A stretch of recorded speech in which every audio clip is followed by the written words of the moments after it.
इस कार्यक्रम के पुण्यार्जक हैं श्री 1008 श्री अभिनंदन नाथाय नमा, श्री दिगंबर जैन अभिनंदनोदय अतिशय तीर्थ क्षेत्र, station road, civil line, Lalitpur, Uttar Pradesh. प्रबंधक श्री राजेंद्र जैन धनवारा, पूर्व पार्षद, 9889888555।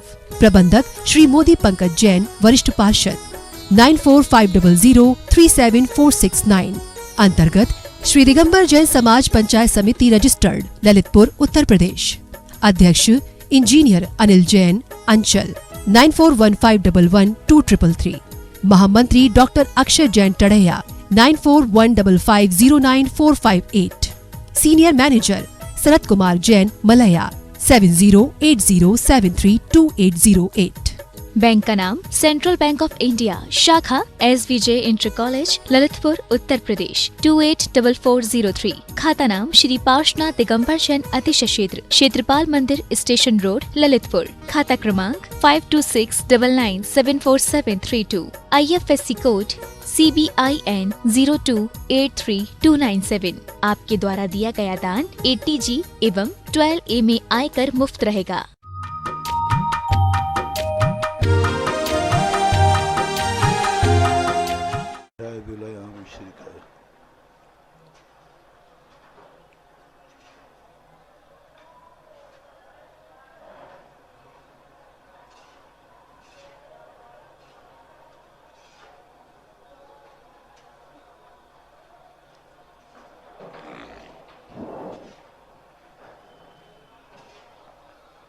नमो अरिहन्ताणं,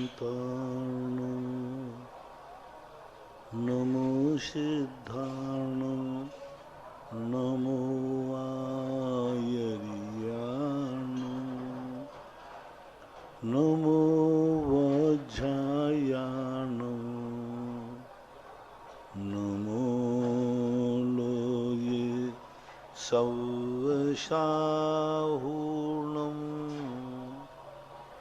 पंच परमेष्टि भगवान की, आचार्य श्री गुरुवर कुंद कुंद महाराज की, आचार्य श्री गुरुवर विद्यासागर महाराज की, मुनि पुंगव पाक्ष श्री सुधा सागर जी महाराज की जय।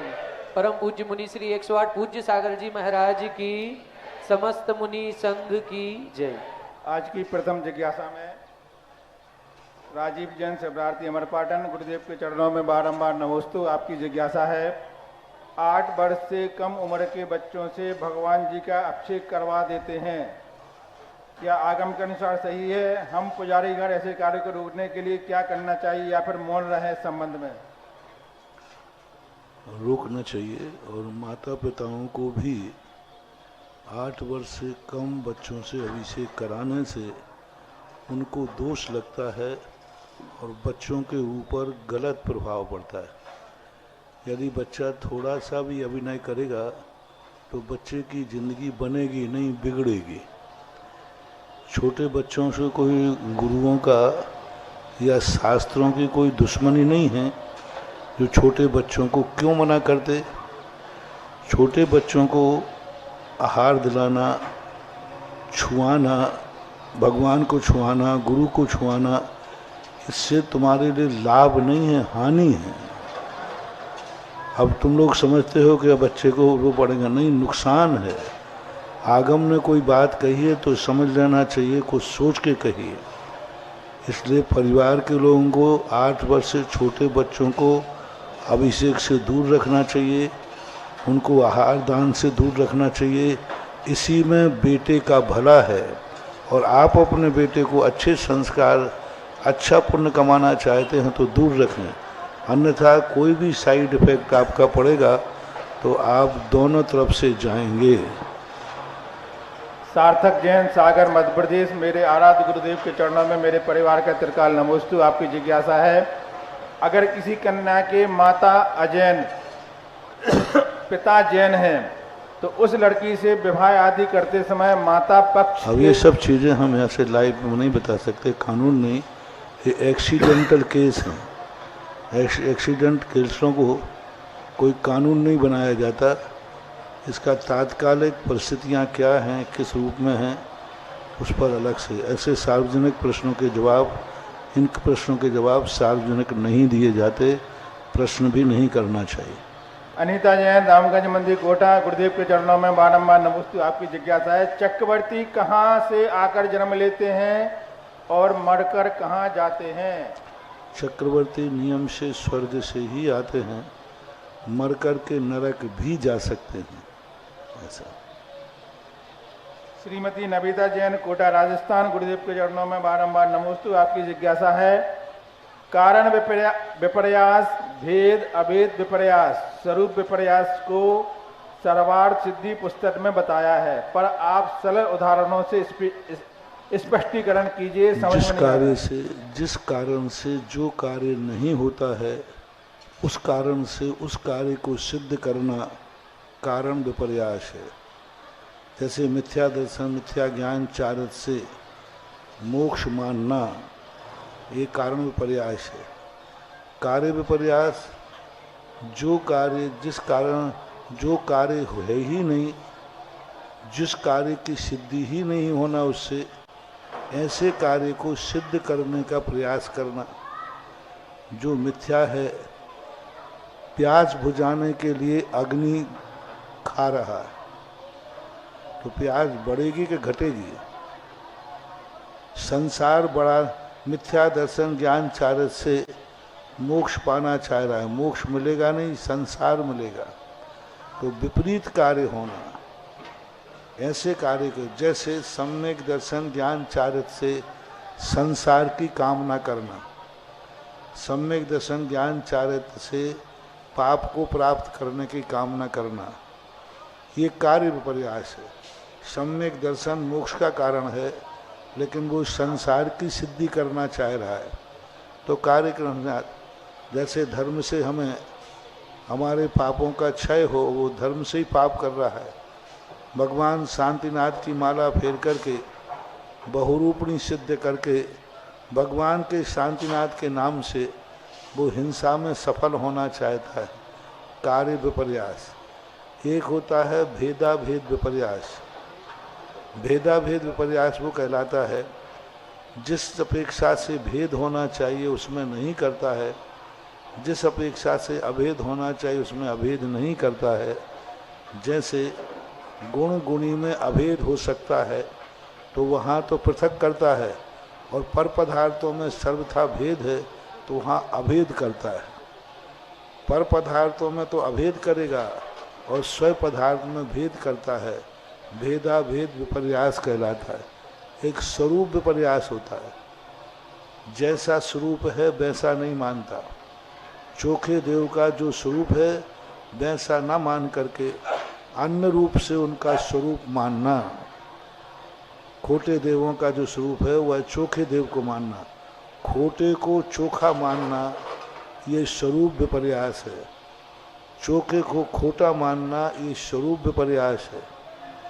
पर पदार्थों को अभेद मानना ये अभेद विपर्यास है, और जिनमें भेद है नहीं है उनको अलग मानना वो भेद विपर्यास है।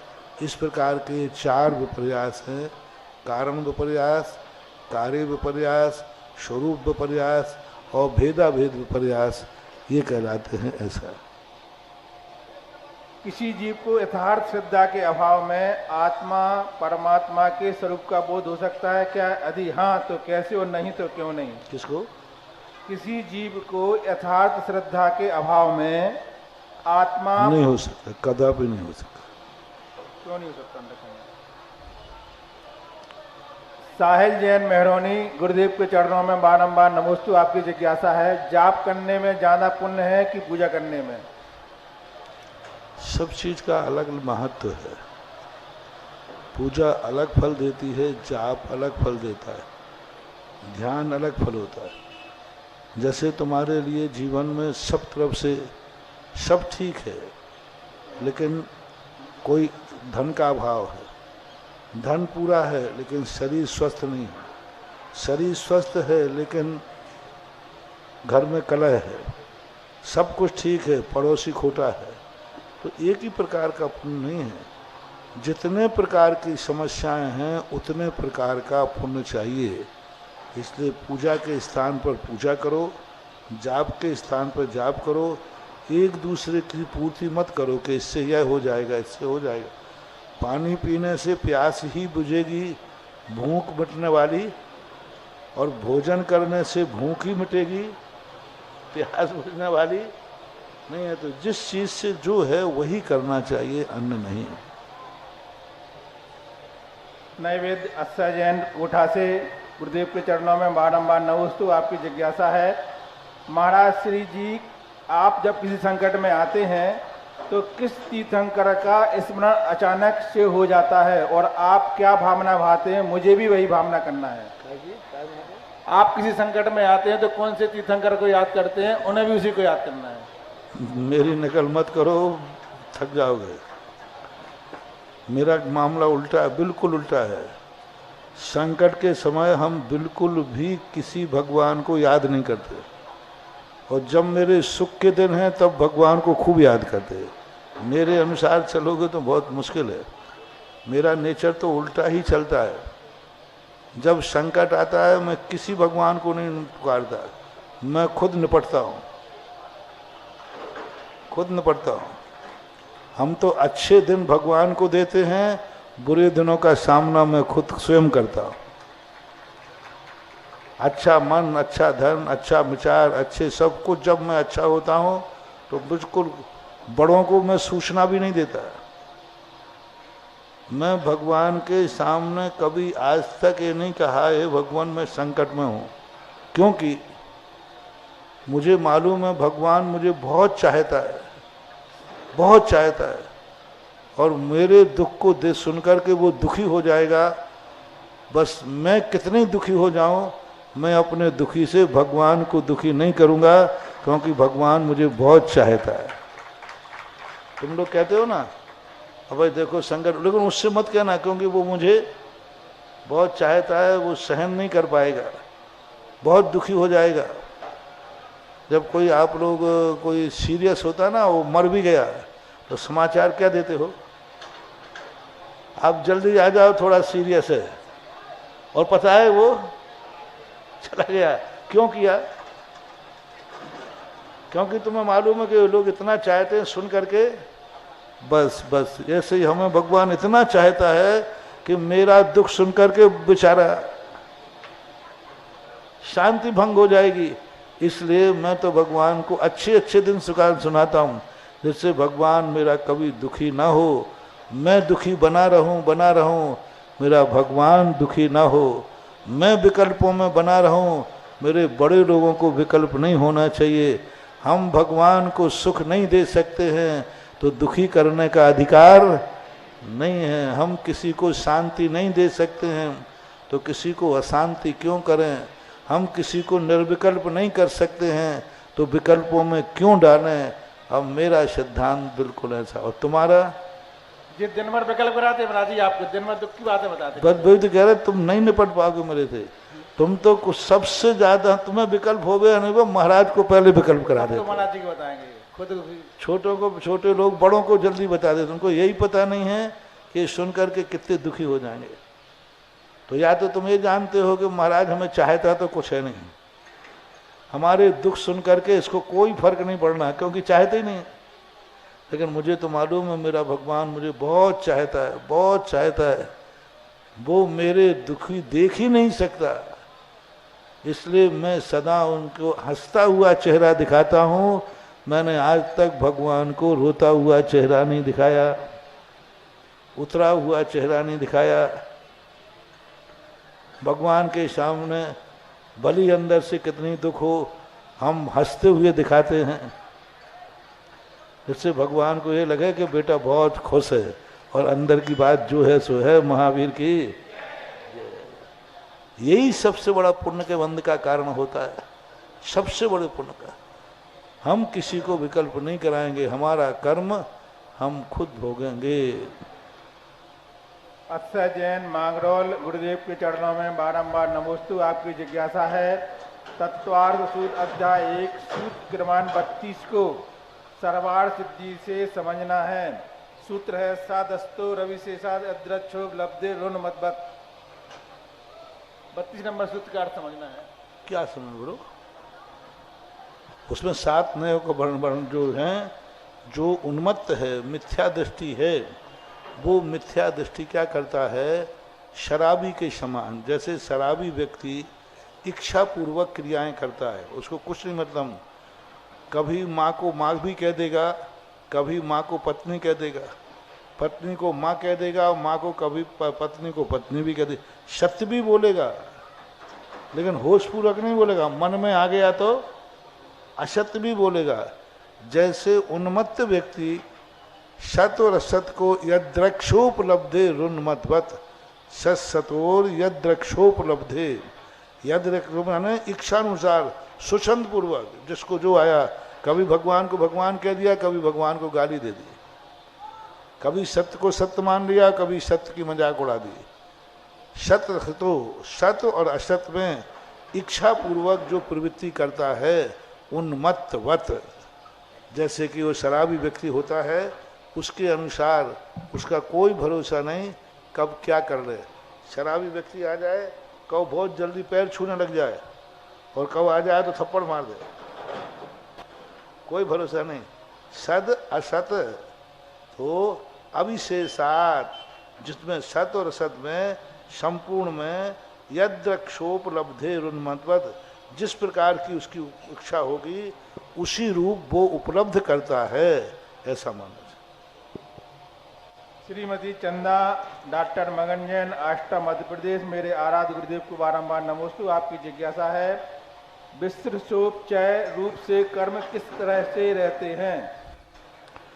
विश्रूपचय एक वो संज्ञा है जब जीव कर्मों का आश्रय करता है, उस समय जब कर्म वर्णाओं को ग्रहण करता है, तो उस समय कर्म वर्णा में परिणत होने योग्य जो वर्गणाएं हैं, अभी हैं नहीं, वो वहाँ पर इससे अनंतानंत भरी हुई पड़ी रहती हैं, और ये ग्रहण करता जाता है और वो परिणमन होते जाते हैं, वो परिणमन होते। जैसे आपने घड़ा भर लिया है पूरा और पानी बरसात हो रही है, तो उस घड़े में तात्कालिक बरसने वाला पानी भी भर सकते हैं कि नहीं?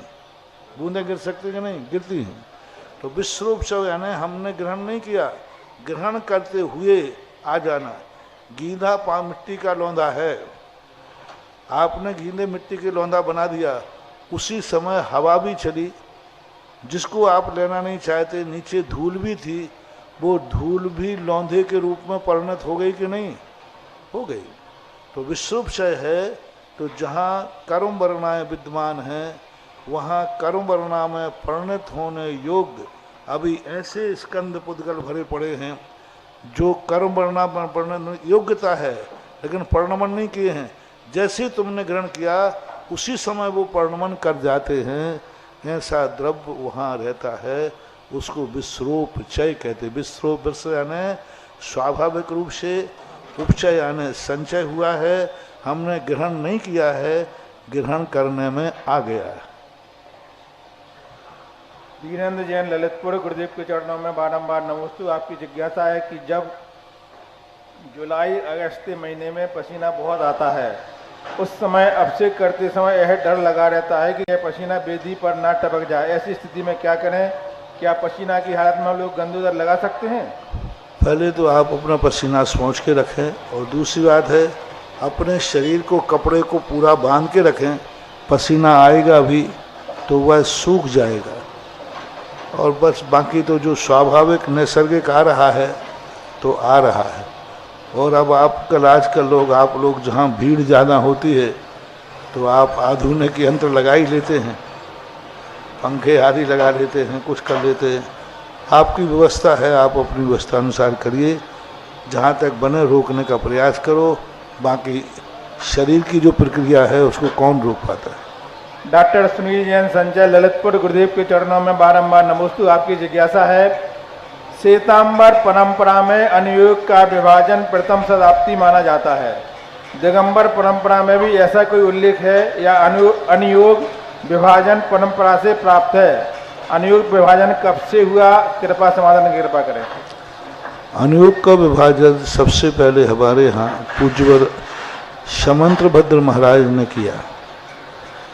कुंद कुंद के इस पूज्यवर के आगम में ये अनुयोग का विभाजन नहीं मिलता। सठखंड आगम में भी इस प्रकार के अनुयोग का विभाजन नहीं मिला। सबसे पहले इसकी चर्चा पूज्यवर समंतभद्र महाराज ने की, 4 अनुयोगों का विभाजन किया। हालांकि यतिवृषभ आचार्य महाराज ने त्रिलोय परिणति के अंदर इस प्रकार के कुछ नामों के संकेत दिए थे, लेकिन स्पष्ट रूप से जो वर्णन है वह समंतभद्र महाराज जी के द्वारा है।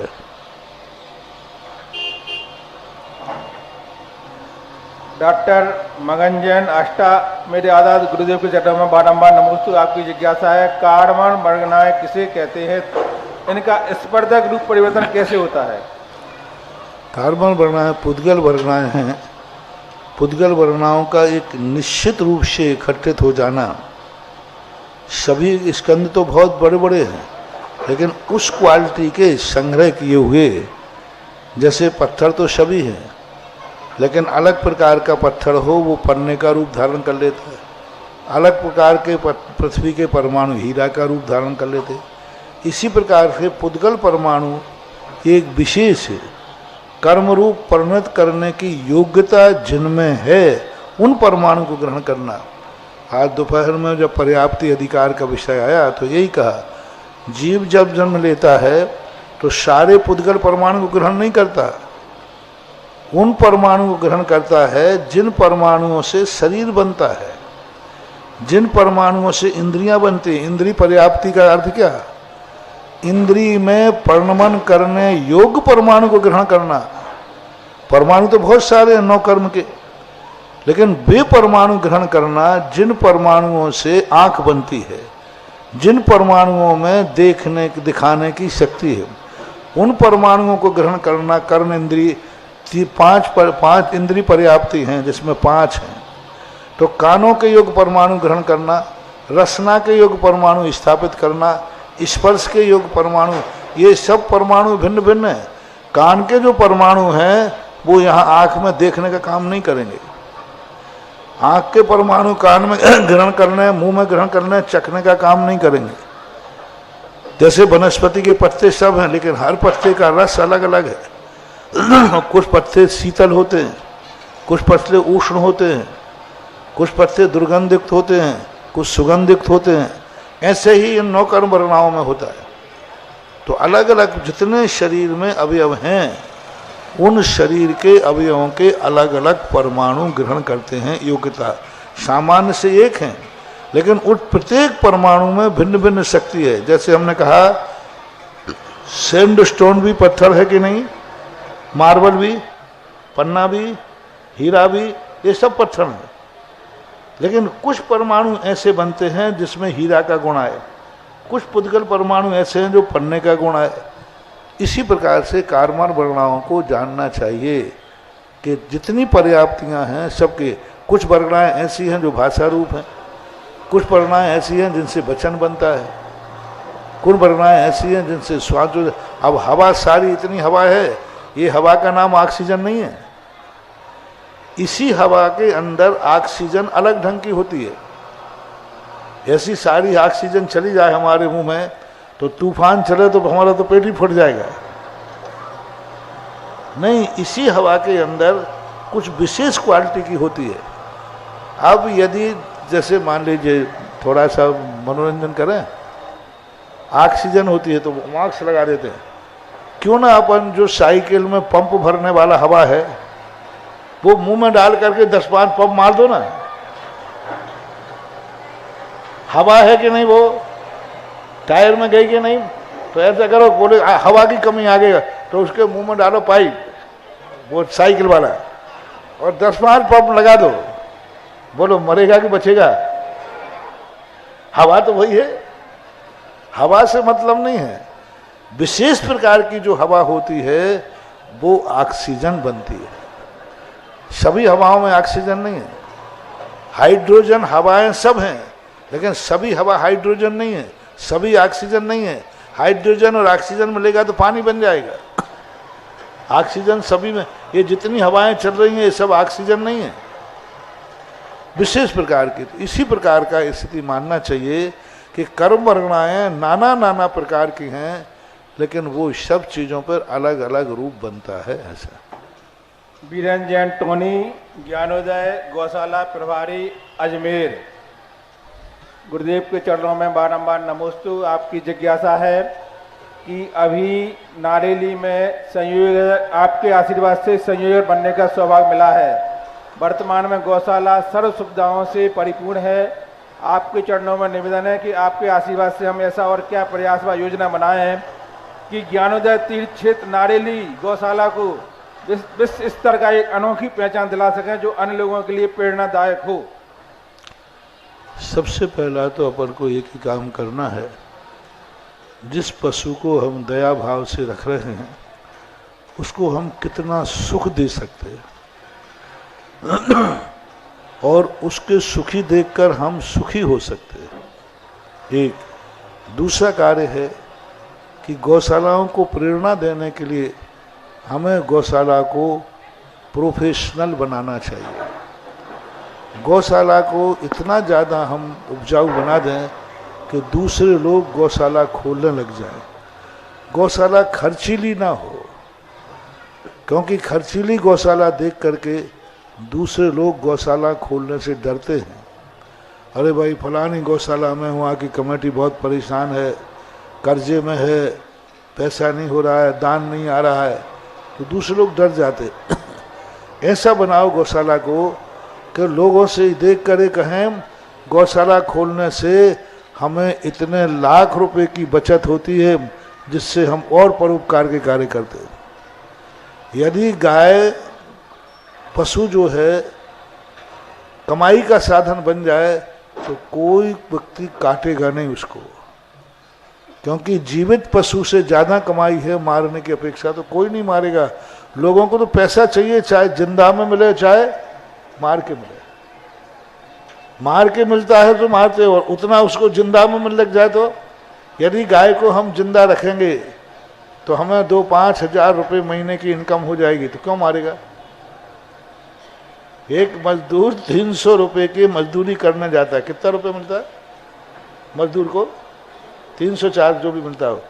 यदि एक गाय के पालन करने से यदि 400-500 रुपया वो कमा लेगा तो फिर वो गाय को काटेगा नहीं, मजदूरी को जाएगा नहीं, बल्कि गाय की सेवा करेगा और कमाएगा। तो आज गाय को बचाना है तो सबसे बड़ी गाय का जो पंचगव्य हैं, मल मूत्र दूध घी दही, इनको इस ढंग से बनाएं, उपजाऊ इस ढंग से बनाएं। और वस्तुतः मानना पड़ेगा भारत की अभी पहली गौशाला है जिस गौशाला में दूध वाली एक भी गाय नहीं रखी गई, और जिन गायों को बूचड़ खाने के लिए पकड़ा था उनको इतना अच्छा खिलाया पिलाया, आज 600 से 800 किलो दूध होता है गौशाला का। बोलो और किस गौशाला में इतना दूध होता है?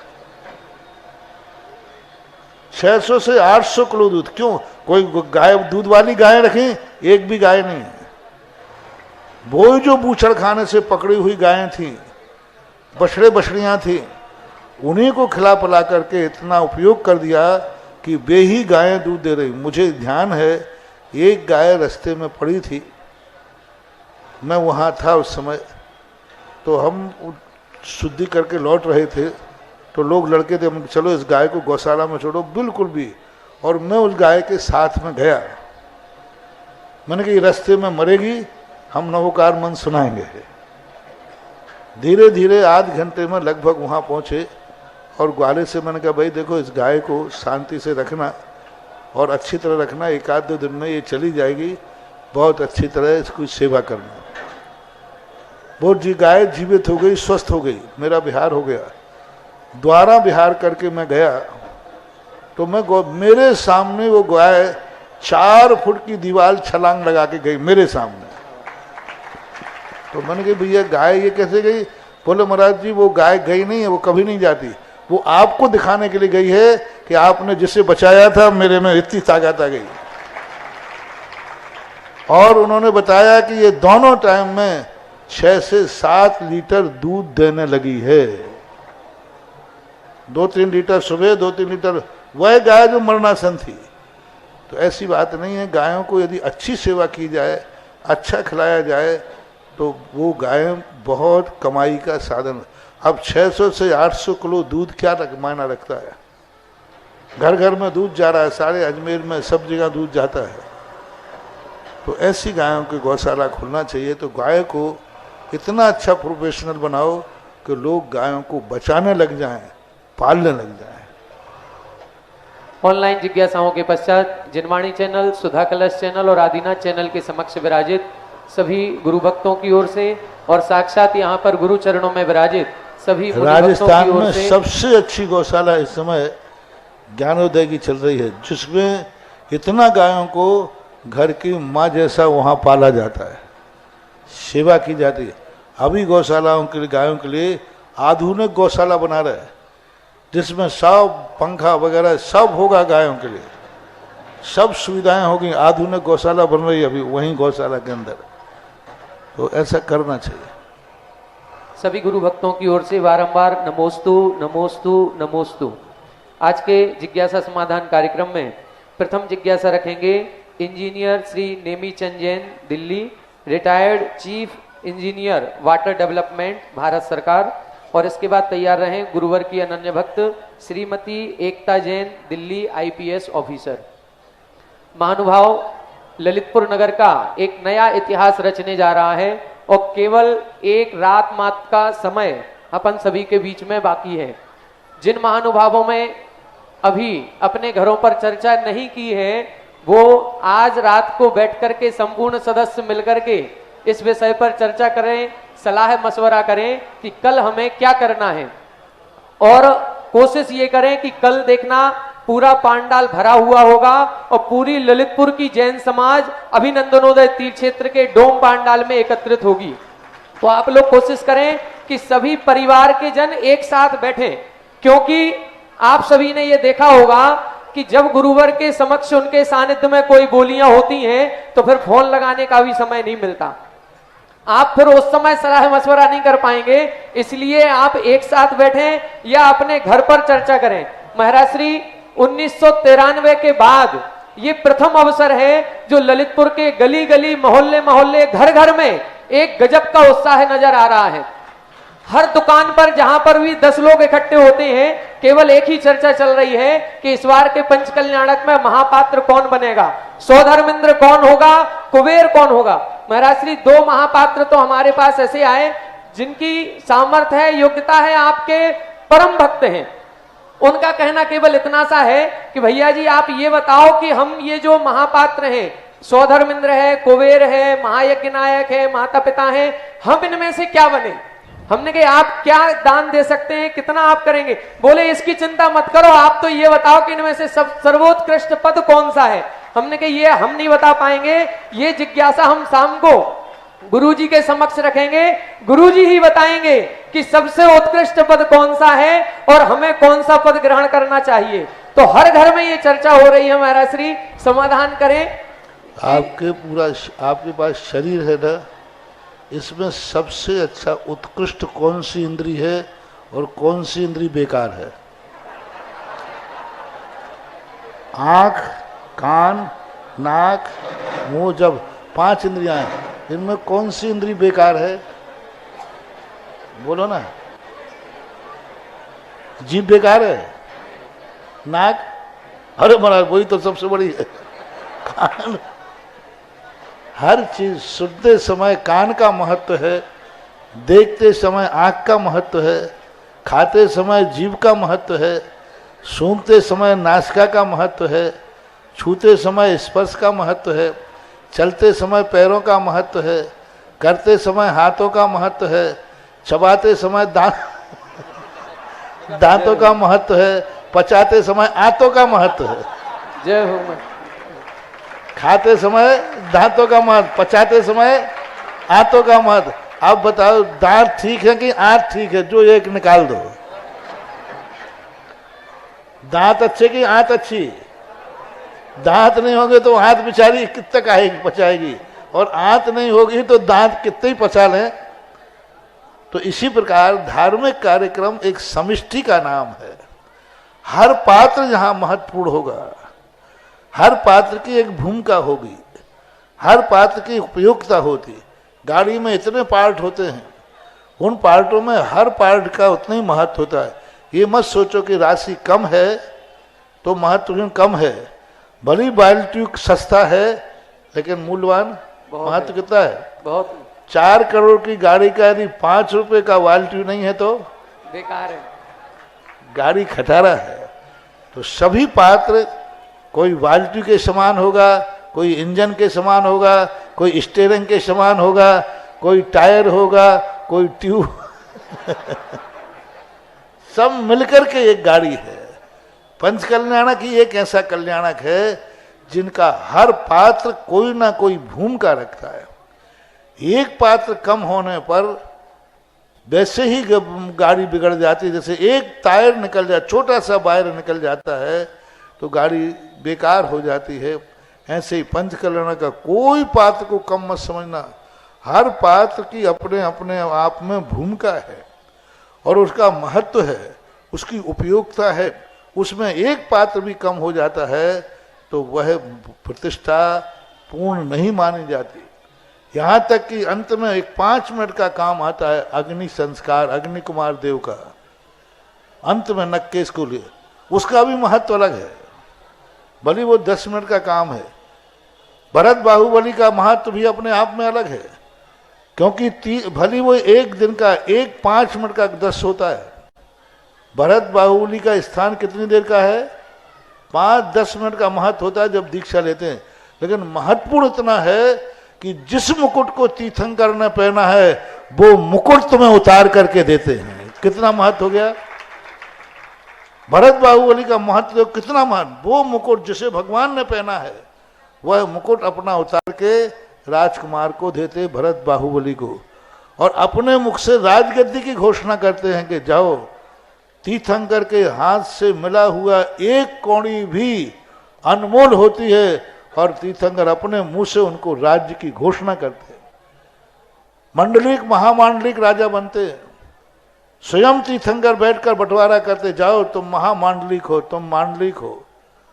तीर्थंकर के मुख से कोई राज्य पद निकलना, तीर्थंकर के चरणों में राजा बन के भेंट चढ़ाना बहुत बड़ा महत्वपूर्ण पद होता है। महानुभाव, पंच कल्याण का एक एक भूमिका, चाहे मांडलिक राजा, राजा से एक दिन की क्रिया है आहार दान की, लेकिन कितना महत्वपूर्ण है, इतना महत्वपूर्ण है चक्रवर्ती भी उसकी जाकर के प्रशंसा करता है।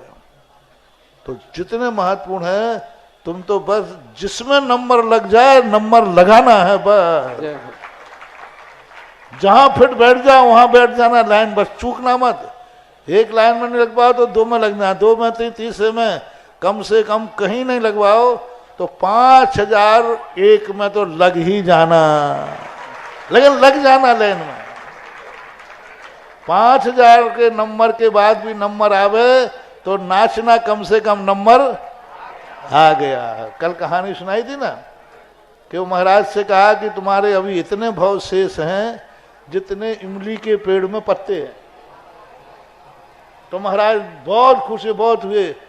लोगों ने कहा महाराज इतने भाव शेष हैं? बोले ये तो निश्चित हो गया कि हमारा मोक्ष जाना, ये तो पक्का हो गया। अभी तो मैं यही पता नहीं था कि मैं मोक्ष जाऊंगा या, अरे इतने भाव सा बात सही, लेकिन लाइन तो मिल गई। इसी प्रकार तुम तो अपनी हर लाइन, पहले नंबर पे आने का प्रयास करना, पहला कट, दूसरा, तीसरा, चौथा, कहां तक कह दिया मैंने?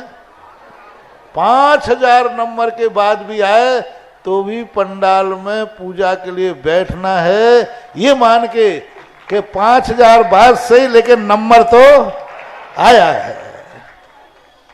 इसलिए यह महत्वपूर्ण बात, बस यदि आप में 5 इंद्रियों में कोई कंबड़ दिख रही हो, दांत और आंत में किसी की कंबड़ी दिख रही हो, तो विचार कर लेना। सब चीजें महत्वपूर्ण होती हैं। जो श्रद्धा और भक्ति, समर्पण, बस एक विषय ठान लो, हमारा नंबर आना चाहिए। यह प्रतिष्ठा मेरी साक्षी में होगी, यह प्रतिष्ठा मेरे अर्घ से होगी, यह प्रतिष्ठा मेरी पूजा में होगी, मेरी पूजा से होगी, इस प्रतिष्ठा में मेरा नंबर होगा, चाहे आगे हो, चाहे बीच में हो, चाहे पीछे हो, होना चाहिए। और इस प्रतिष्ठा में अकेले ही नहीं बैठना है, रिश्तेदारों को भी चाहे भली 10,000वां नंबर मिले, लेकिन विथ फैमिली, विथ रिलेशन। महाराज श्री, ये तो जो बड़े दानदाता श्रेष्ठी हैं उनकी जिज्ञासा है। एक जिज्ञासा और आई है हमारे पास जो मध्यम वर्गीय लोगों की है। उनका कहना यह है कि कुछ वर्षों से कुछ पंचकल्याणक इस तरह होने लगे कि जिसमें ये सौधर्मेंद्र आदि बड़े पात्रों की बोलियां नहीं होती, और वो करोने में सब जानता हूँ। हमारे लिए लॉटरी सिस्टम नहीं बनाना है, जुआ नहीं बनाना है। जहाँ होता है मैं उसकी आलोचना नहीं कर रहा हूँ। यहाँ तो जो विधि आगम में है वही चलेगी। वो मुझे सब मालूम, मुझे सारी विधियां आती। मैं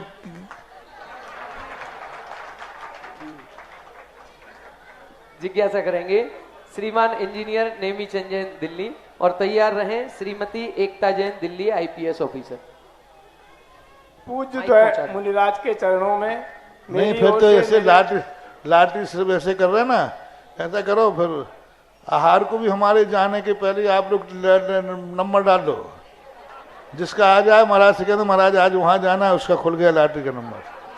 क्यों? जब इसमें कर सकते हो तो उसमें क्यों नहीं? जब इसमें तुमने कर लिया तो फिर आहार दान में भी यही कर लो कि महाराज जी सबकी पर्चियां डलवा देते हैं, जिसकी पर्ची निकल जाए उसके यहाँ चले जाएंगे, क्या फर्क पड़ता है। फिर हम अब बोल नहीं रहे और बातें और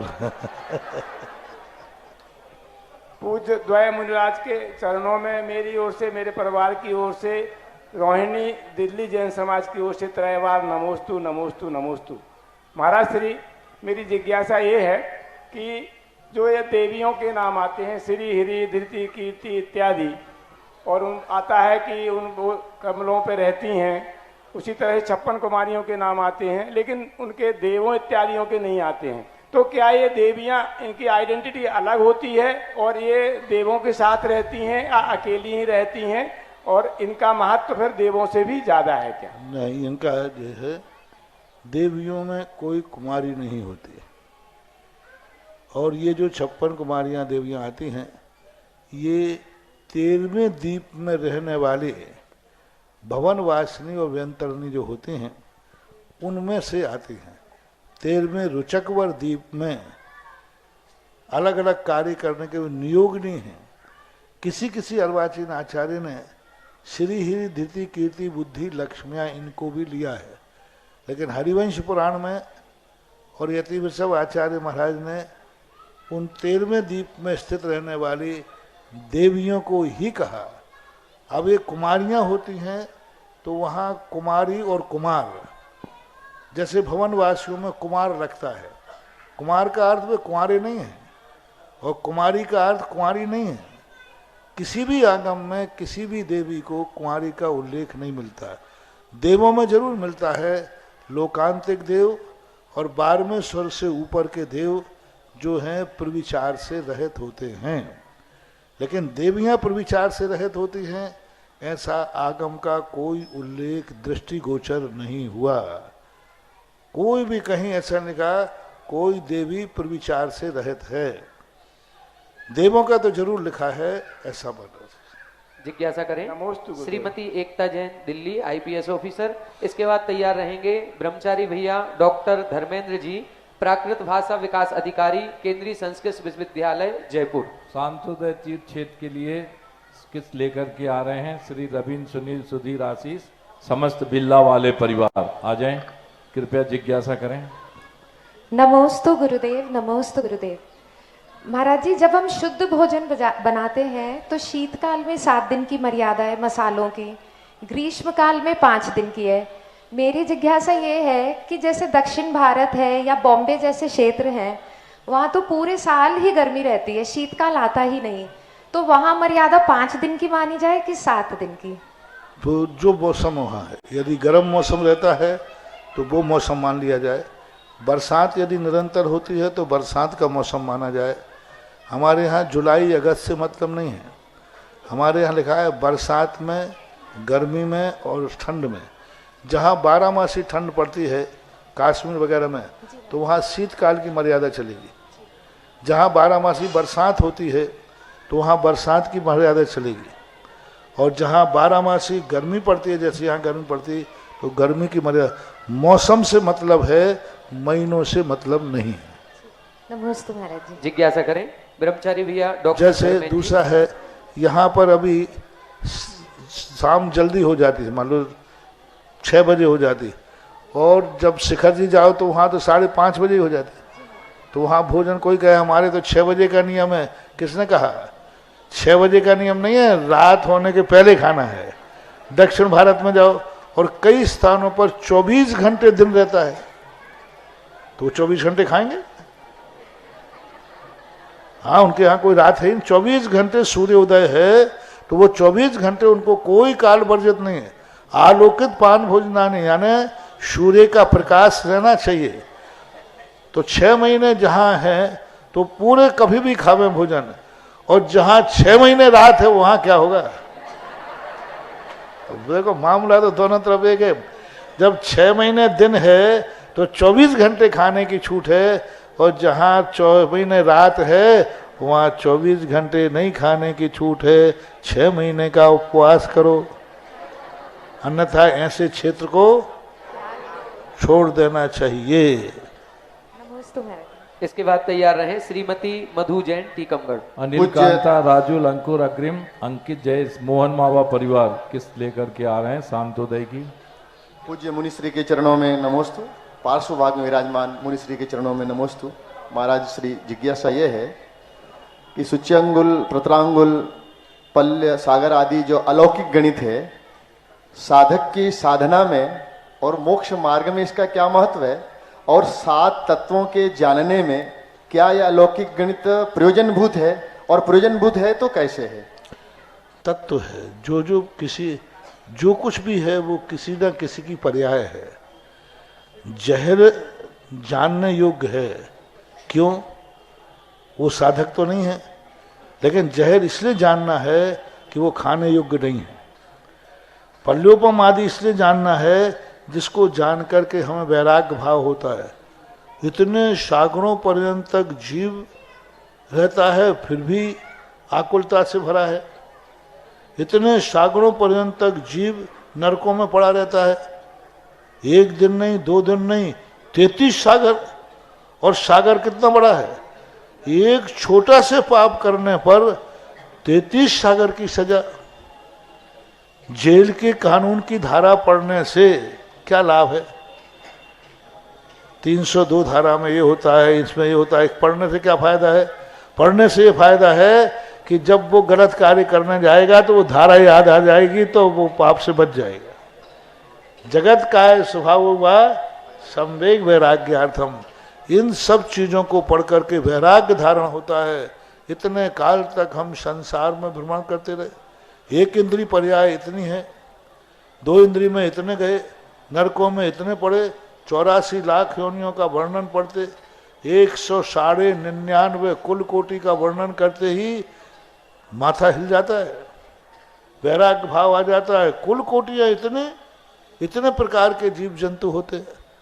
पूज्यवर वसुनंदी महाराज ने इस बात का प्रश्न उठाया है धर्म ब्रह्मचारी जी। उन्होंने कहा कि जब हम मूलाचार आप लिख रहे हैं, और मूलाचार में तो हम मोक्ष मार्ग में स्थित हैं, तो हमें मोक्ष मार्ग का रास्ता बताओ, ये नरकों का रास्ता क्यों बता रहे हो? ये नरक का वर्णन क्यों? 1 इंद्रिय, 2 इंद्रिय, बादर, पर्याप्त तक, सूक्ष्म, इन सबसे हमें क्या लेना था? इनसे तो हम पार। तो उन्होंने कहा इसलिए कर बता रहे हैं कहीं भूलकर इस तरफ मुख ना हो जाए। हाँ, ऊपर चढ़ने वाले को नीचे इसलिए दिखाना है कि वहां चूक गए तो नीचे, ऊपर जाने वाले को नीचे तरफ क्यों देखना? इसलिए देखना है कि देख लो तुम इतनी ऊंचाई पर है, यदि थोड़ी असावधान रहे तो गिरोगे तो हड्डी पसली टूट जाएगी। तो ये सब तत्व हैं, आश्रव और बंध तत्व हे तत्व हैं, लेकिन फिर भी उनका ज्ञान है कि नहीं? आश्रव बंध तत्व हे तत्व हैं, फिर भी उन्होंने कहा आश्रव तत्व है, जानो। इसलिए ये लौकिक गणित जो कुछ भी दुनिया में है सब तत्व है, और जो तत्व है वो सब जानने योग्य है, और जो जानने योग्य है वह कहीं ना कहीं से हमें संवेग और वैराग्य का कारण है। जिज्ञासा करें श्रीमती मधु जैन टीकमगढ़। इसके बाद तैयार रहेंगे श्रीमान कुलदीप राज जैन परी विदिशा। एक मिनट महाराज श्री, जो आपने महिला मंडल को भक्तांबर पाठ की जिम्मेवारी दी थी, सभी महिला मंडलों ने 1 महीने से बहुत ही मनोग से अपनी उत्तरदायित्वों का निर्वहन किया है। आपके लिए बहुत बहुत धन्यवाद है। लेकिन आप सभी ने अभी तक अपने रजिस्ट्रेशन पंचायत समिति में नहीं कराए हैं, ना लिस्ट दी है। आप लोग अति शीघ्र अपने मंडलों की लिस्ट और रजिस्ट्रेशन पंचायत में करा लें, ये अति आवश्यक है। दोनों महिलाओं के भी और बच्चों के भी जितने मंडल हैं, और रजिस्ट्रेशन आपको करना है 3 शर्तों पर। पहली शर्त है, जो मंडल चाहे बच्चों महिलाओं का हो चाहे पुरुषों का, महीने में 1 बार ललितपुर में स्थित किसी एक मंदिर में सामूहिक पूजन करने जाएगा। कितने दिन में? 1 दिन, महीने में 1 दिन। महीने में 1 दिन, कभी बाहुबली, कभी नए मंदिर, कभी 1 बार महीने में पूजन करने सामूहिक पूरा दल मंडल इकट्ठा हो। दूसरा कार्य, प्रत्येक मंडल को हफ्ते में 1 दिन शतोदय या देवोदय, देवगढ़ या सिरोंजी में किसी एक क्षेत्र पर जाना अनिवार्य है। तीसरा शर्त है, 24 घंटे में 1 बार मंडल का, पुरुषों के लिए रात्रि का और महिलाओं के लिए दिन का प्रतिदिन, हफ्ते में 1 दिन। प्रतिदिन का अर्थ हफ्ते में 1 दिन प्रत्येक मंडल को महिलाएं दिन में आएंगी और मंडल रात्रि में 10 से 5 बजे तक के बीच में आएंगे। ये 3 कानून जो मानेगा उन्हीं का पंचायत में रजिस्ट्रेशन होगा, और पंच कल्याणक में उन्हीं को ही कार्य दिया जाएगा। अन्यथा मंडल वो समाप्त माने जाएंगे, बहिष्कृत माने जाएंगे, उनको कोई कार्यक्रम नहीं दिया जाएगा। मात करना है तो सुगंध दशमी की अपने मंदिर में झांकी बनाते रहना। जय हो। गुरुदेव, आपकी पावन प्रेरणा से इस अभिनंदनोदय तीर्थ क्षेत्रपाल मंदिर जी में जो अलौकिक गुफा 4 मंजिल, जिसमें कल्प वृक्ष वाला मान स्तंभ और पूरे 4 मंजिलों में इतनी लंबी और इतनी ऐतिहासिक गुफा जो बन रही है, उसमें 14 वेदियां जो विराजमान होनी है, तो आज एक और ये लॉटरी खुल रही है, जिस वेदी पर जो भौरे में जितनी पाषाण की मूर्तियां थीं, वो सारी मूर्तियां विराजमान होंगी। एक वेदी जिस वेदी पर एक मूर्ति विराजमान होगी। देखो क्या है कि सब लोग कर रहे थे कि सब बड़े बड़े, क्योंकि सभी लोगों की अभिनंदन तीर्थ क्षेत्र में कुछ ना कुछ बनाने का भाव है। चलिए, अब सब बड़े बड़े काम तो पैसा लगते ही है। जब अच्छी चीज बन रहे तो एक सस्ती, बहुत अच्छी चीज, गुफाओं में सबसे सस्ती वेदियां बन रही हैं। देखो, पैसा तुमसे ज्यादा नहीं लिया जाता, यहाँ कोई वो बना करके कोई एफडी थोड़ी बनाना है। तो गुफा में जो 14 वेदी बन रही हैं, बिल्कुल मध्यम वर्ग वाले वेदी बना सकें तो उनको बोल दो। हाँ, जिसमें एक श्री जी विराजमान होंगे, उसकी राशि मात्र 5 कलश, केवल 5 कलश, और जिसमें 3 श्री जी विराजमान होंगे, उसकी राशि मात्र 7 कलश। तो केवल 14 वेदी हैं। बस ये लॉटरी उनके लिए खुली है, जितने जल्दी, नहीं तो यहाँ तो फुल हाउस होने में देर लगती नहीं है, इसलिए जल्दी से अपने नाम दे देंगे। परसों सबकी घोषणा यहाँ पर हो जाएगी। अति शीघ्रता से सबको ये बता दिया है। सबको बता दें कि 14 वेदी मात्र हैं। एक श्री जी जिसमें विराजमान हो वो 5 कलश, और जिसमें 3 श्री जी विराजमान होंगे उसकी 7 कलश की राशि। कल ये ध्यान रखना, कोई भी 1:30 बजे, सुनो अंचल जी, समाज को 1:30 बजे का अर्थ 1:30 बजे। लेट आओगे तो बोली नहीं मिलेगी, क्योंकि थोड़े छोटे समय होते हैं। सारी समाज का तुमने भोजन भी है, तो 1:30 बजे जल्दी शुरू कर लें, क्योंकि बोलियों में टाइम लगता है। कल पक्का महाराज जी 1:30 बजे से ही शुरू है, यही सूचना है। बैनर पोस्टर सब यही लगे हैं महाराज जी, और भोजन भी सुबह 11 बजे से चालू है, इसलिए 1:30 बजे तक सब लोग फ्री हो जाएंगे। कल प्रातःकालीन गुरुवार का प्रवचन ठीक 7:30 बजे से पार्श्वनाथ कॉलोनी में होगा। और वहीं पर संतशाला का शिलान्यास का कार्यक्रम भी है और आहारचर्या भी वहीं से होगी। तो सभी लोग ध्यान रखें, समय से वहां पर पहुंचे, जिज्ञासा करें। नमोस्तु महाराज जी, नमोस्तु नमोस्तु महाराज श्री। कई लोग ऐसे करते हैं कि जैसे पूजा करते हैं तो पूजा छोड़ के किसी को चंदन, किसी को जल या कोई वस्तु देते रहते हैं अपने स्थान से हट के। क्या ऐसे करनी चाहिए? क्या करते रहते हैं? पूजा करते समय चंदन अक्षत कुछ भी देते रहते हैं, आजू बाजू वालों को कुछ भी सामग्री देते रहते अभी हैं। चले तो सब थोड़ा बहुत अब नहीं महाराज जी, एक स्थान से दूसरे स्थान चले जाते, पूरे मंदिर में ऐसे देते रहते हैं, व्यवस्थाएं पूजा हैं। करते रहते हैं। उठना नहीं चाहिए। अब व्यवस्था है आपसी में, एक दूसरे को तुम दोगे नहीं और कभी लेना पड़ेगा तो ये सब महाराज जी, चल प्रतिदिन व्यवस्था करते मत हैं बिगाड़ो, थोड़ी बहुत चलता है महाराज तो जी, चल। प्रतिदिन ऐसा करते दीदी हैं तो। बांट तो एक जन देगा, लेने सब लोग जाएंगे तो और ज्यादा व्यवस्था खराब होगी। चलिए जिज्ञासा करें। श्रीमान कुलदीप राज जैन नहीं है क्या? जिज्ञासा करें हमारे पंचायत समिति के पूर्व वरिष्ठ उपाध्यक्ष श्रीमान अखिलेश जी गदियाना। माइक पहुंचा दें। मोबाइल। मेरे गुरुवर निरापक मुनि सुराज सागर महाराज के चरणों में और पूज सागर महाराज के चरणों में गदियाना परिवार की त्रिकाल बार नमोस्तु नमोस्तु नमोस्तु। गुरुवर, जैसा कि कल हमारा 2022 का ऐतिहासिक दिन है, कल पंच कल्याणक के पात्रों की बोलियां होनी है। बोलियां होने के लिए गुरुवर हमारे जो बोली वाले दाता हैं, जो बड़ी बड़ी बोलियां लेना चाहते हैं, उनका कहना ये है कि हम बड़ी बोली लेने को तैयार हैं, लेकिन हमारे एक बच्चा विदेश में है, वो हमसे पूछ रहा है कि पापा कौन सी तारीख में पंच कल्याणक होना है, हम किस तारीख का अपना रिजर्वेशन करवाएं, हम किस तारीख को आएँ। तो ये बड़ी समस्या है। तो हमें पहला तो इस बारे में गुरु जी हमारा निवेदन है कि हमारी जिज्ञासा का समाधान करने करें। दूसरी बात ये है गुरुवर कि जो हमारे व्यक्ति हैं, जो हमारे साथ धर्मी भाई हैं, तो उनका कहना है कि जो बड़े पात्र हैं, चाहे सौधर्मनंद हो, चाहे यज्ञ नायक हो, चाहे ईशानंद हो, तो उनके साथ में 4 जोड़ा, 5 जोड़ा, 3 जोड़ा उनके परिवार के खड़े होते हैं। तो वो अपने परिवार में एक सहमति बना लेते हैं कि हम भैया इस बात की बोली ले रहे हैं तो हमारे साथ 5 आदमी खड़े हो जाएंगे, 4 आदमी खड़े हो जाएंगे, तो वो अपने घर में सहमति सलाह कर लेते हैं और फिर इस प्रकार बोली लेते हैं, जिससे उनकी समाधान व्यवस्था हो जाती है। तीसरी बात गुरुवर हमारी ये है कि जो साधारण बन रहे हैं, तो हमें कई आदमियों ने मिला, भाई साहब हम 20 साधारण अपनी तरफ से खड़ा करना चाहते हैं, उनकी राशि की बोली क्या है? तो हमें उन्हें ये जवाब देना है कि आपको 5 लाख देना, 5,000 की है कि 11,000 की है, तो वो 10,000, 20,000, कोई 50 खड़ा करना चाहे, क्योंकि आपने कहा कि 5,000 तो 5,000 कैसे ही हो गए कि हर घर का कोई भी आदमी इस ललितपुर का नहीं रह जाए। ये हम लोगों की भावना है कि हमारी तरफ से चाहे 50, किसी की तरफ से 20, किसी की तरफ से 100, जो गरीब आदमी है वो भी समझ गया। आप चौथा मत कर देना। नहीं कर रहे महाराज, अब आप हमें बता दो। चलो, पहला तो है तारीख का।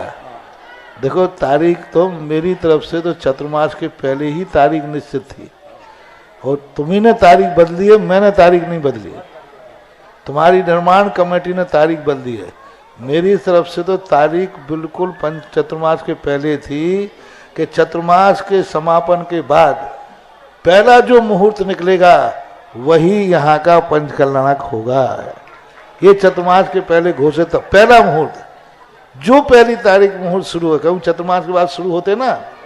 अब वो निर्माण कमेटी की कमी के कारण से तारीख बढ़ी है, तो अब फिर भी देखो कल बताते हैं कल क्या होता है, कल वो भी।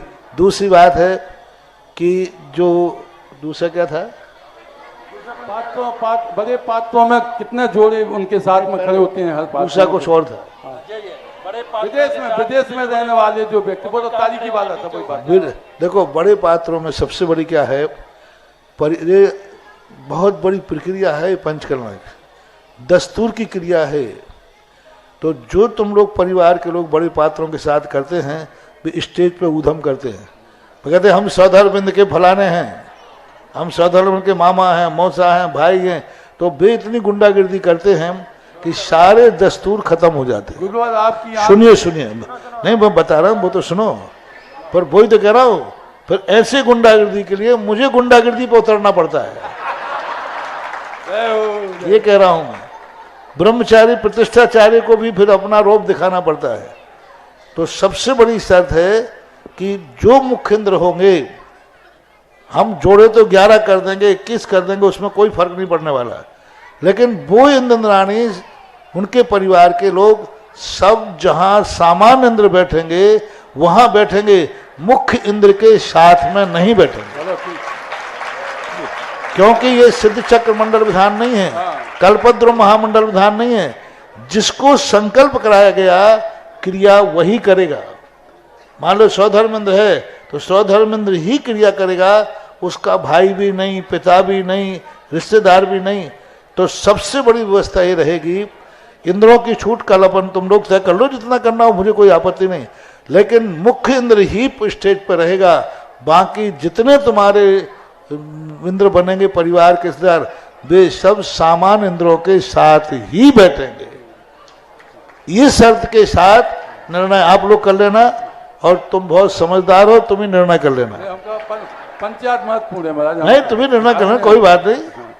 कितने किस इंद्र के साथ कितने देना है करो, लेकिन शर्त है यदि एक भी इंद्र ऊपर आया तो उसको बेइज्जती के साथ नीचे उतारा जाएगा। फिर मुख्य पात्र नहीं करे, हम सौदरमंद हैं, मेरे रिश्तेदार के साथ अपमान हुआ, मेरे रिश्तेदार के साथ कमेटी ने ऐसा किया, मेरे रिश्तेदार के साथ मैंने इतने करोड़ की बोली ली और फिर भी मेरे रिश्तेदार को, मेरे भाई को नीचे उतार दिया, इसकी जिम्मेवारी आपकी होगी। क्योंकि वो भाई भी होगा, पिता भी होगा। उस समय जिस समय वो कार्य कर रहा है, उस समय उसको नीचे उतारना ही पड़ेगा।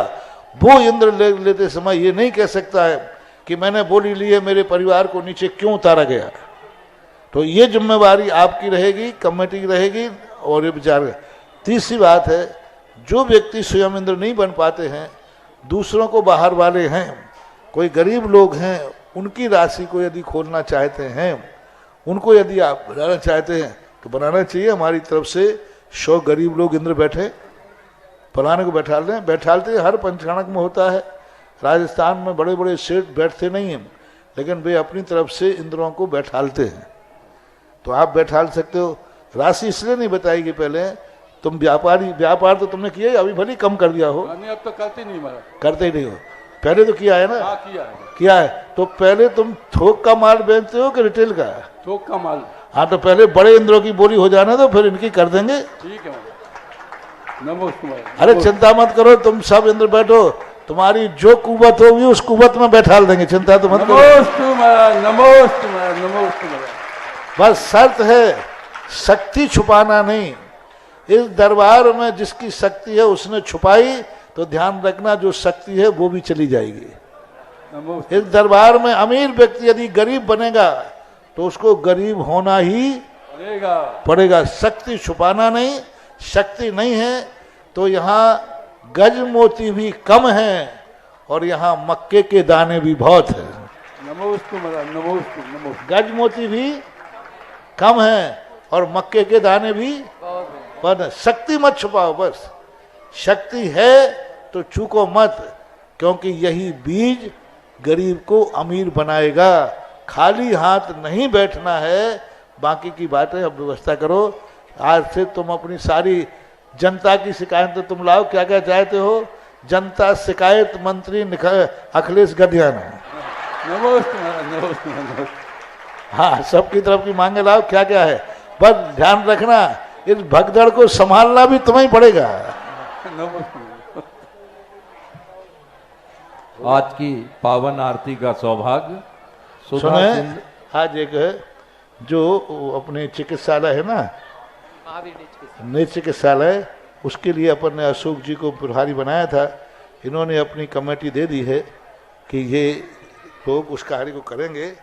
सनत कुमार खजुरिया, अशोक कुमार जैन तो है ही, महेंद्र कुमार पंचम नगर, पदम चंद पल्लू, धन्य कुमार कर मोहायरा, राजीव चौधरी, ये हैं।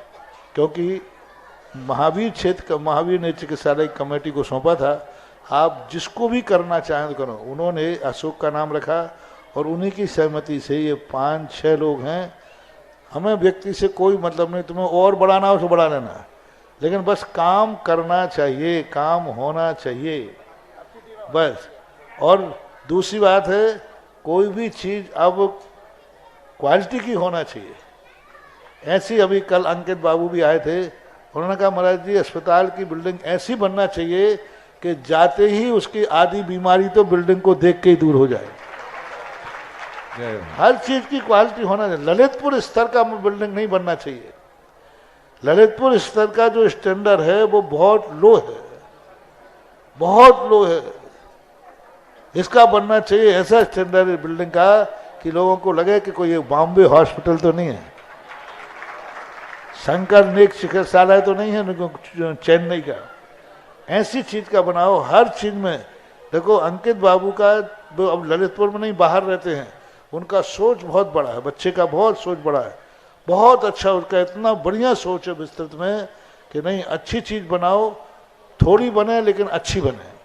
तो ये बनाना तुम्हारे लिए वही चीज, वही टाइल्स 2 रुपये का भी आता है, वही 200 का आता है। तो तुम्हारी पंचायत क्या निर्णय करती है? मैंने कहा ना, अंचल जी का यदि बस चले तो थर्माकोल का अभिनंदन से बना दे, थर्माकोल का मंदिर बनाए। थर्माकोल क्या कहलाता है? बस महाराज जी करना क्या है, काय को पत्र में कर रहा है, यूज एंड थ्रू। लेकिन मैं समझता हूँ मैं समझता हूँ कि एक दिन का बने लेकिन सोने का बने, ऐसा बने कि एक दिन का भी आनंद रहता है। धन महानुभाव, धन बर्बाद नहीं हो रहा है, धन का उपयोग हो रहा है। आप देखें अंचल जी, आप तो समाज के बीच में हो रहते हैं, मोबाइल बंद रखो पर इधर सुनो। आप समाज के बीच में रहते हैं, धन तो आ रहा है ना सबके पास, किस तरीके से बर्बाद हो रहा है, किस तरीके से संसार में बर्बाद हो रहा है।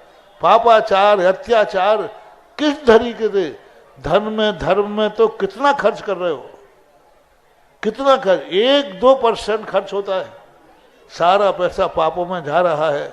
मेरा तो एक ही उद्देश्य है कि पापों की तरफ पैसा जाने वाला धर्म की तरफ मुड़ जाए तो तुम्हारा भी कल्याण है और धन का भी सदुपयोग। इसलिए अच्छी चीज बनाना, बहुत जल्दी बनाना, ये ध्यान रखना। आज की आरती के पुण्यार्चक श्रीमान मनोज कुमार, विनय कुमार जड़ी बूटी परिवार, पूज्य गुरुदेव के पावन आहारदान देने का सौभाग्य भी आज हमारे जड़ी बूटी परिवार को मिला है। और आज इनके यहाँ भजनों का बुलौआ भी है। और महाराज श्री आज जड़ी बुलौआ कल है। आरती सुधा सिंधु संभाग ललितपुर को भी आरती का पावन सौभाग्य मिला है। महाराज श्री जड़ी बूटी परिवार के यहाँ आज आपका आहार हुआ और इस उपलक्ष्य में उनके इतने अच्छे भाव बने हैं। उनका कहना है पूरे समर्पण भाव से, पूरी श्रद्धा भक्ति से, कि जो आप कहेंगे आपके अनुसार ही नया मंदिर जी बनाएंगे, जैसा आपका भाव होगा उस अनुसार ही पूरा कार्य करेंगे। महाराज श्री जय हो। देखो उनको सब पूरे ललितपुर को मालूम है, मेरे भक्त मुझे नहीं बोलने देते, मेरे भक्त स्वयं बोलते हैं कि मैं ये करूंगा। जय हो। और फिर भी इन परिवार का बहुत अच्छा, बहुत गदगद भाव है और समर्पित भी बहुत है। देर में नंबर आया लेकिन अच्छा नंबर आया है। नंबर बहुत देर में आया। हमें बताया महाराज ने कि यहाँ भी 2-4 बार पहले बीच में नंबर 4 बार लग गया। हाँ, लेकिन इस दरबार में देर है लेकिन अंधेर नहीं है। एक शांतोदय की किस्त लेकर आए हैं हमारे संतोष कुमार बुखारिया, सुलोचना बुखारिया, वैभव समृद्धि विद्यांशी। और आज की आरती का परम पावन सौभाग्य। देखिए जिनकी बोली है आरती का वही लोग आएंगे, बाकी कोई नहीं आए। विनय कुमार, मनोज कुमार जड़ी बूटी परिवार और सुधा सिंधु संभाग। सुधा सिंधु संभाग में 9 जनों से, 9 महिलाओं से ज्यादा नहीं रहेंगी, मात्र 9, अधिकतम संख्या 9 है। हाँ, मनोज जड़ी बूटी जी के यहाँ बुलौआ कल है, आज नहीं है। कल रखा गया है।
इस कार्यक्रम के पुण्यार्चक थे श्री 1008 श्री अभिनंदन नाथाय नमा, श्री दिगंबर जैन अभिनंदनोदय अतिशय तीर्थ क्षेत्र, station road, civil line, Lalitpur, Uttar Pradesh. प्रबंधक श्री राजेंद्र जैन धनवारा, पूर्व पार्षद, 9889888555।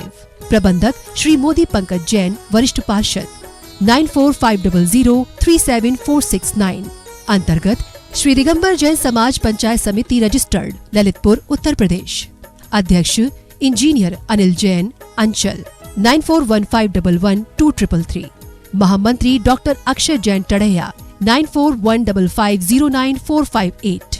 Senior manager Sharad Kumar Jain, Malaya 7080732808।